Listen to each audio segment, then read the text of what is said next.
আসসালামু আলাইকুম। ভর্তা, ভাজি কিংবা মাছের তরকারিতে ঝোল হিসেবে কিন্তু আমরা সবচেয়ে বেশি খেয়ে থাকি এই তরকারিটি। এটি হচ্ছে বেগুন। বেগুন কিন্তু পুষ্টির দিক থেকে খুবই গুরুত্বপূর্ণ একটি সবজি। এতে কিন্তু অনেক ধরনের পুষ্টি উপাদান রয়েছে। এর ভিতরে রয়েছে ভিটামিন এ, যেটা আমাদের চোখের জন্য খুবই উপকার। এছাড়াও এর ভিতরে কিন্তু অ্যান্টিঅক্সিডেন্ট রয়েছে, যেটা হচ্ছে বিভিন্ন ধরনের ক্যান্সার, যেমন পাকস্থলীর কোলন ক্যান্সার, তারপর হচ্ছে ক্ষুদ্রান্ত বৃহদান্ত্রের ক্যান্সার প্রতিরোধ করতে সাহায্য করে। এছাড়াও কিন্তু এর ভিতরে ভিটামিন ই রয়েছে। এছাড়া হচ্ছে অন্যান্য ধরনের উপাদান রয়েছে, যেমন আয়রন রয়েছে, যেটা আমাদের রক্তশূন্যতা দূর করতে সাহায্য করে।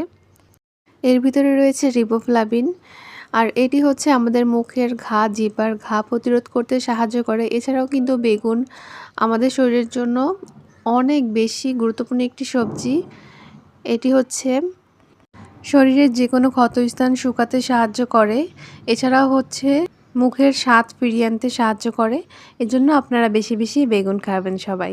ধন্যবাদ সবাইকে।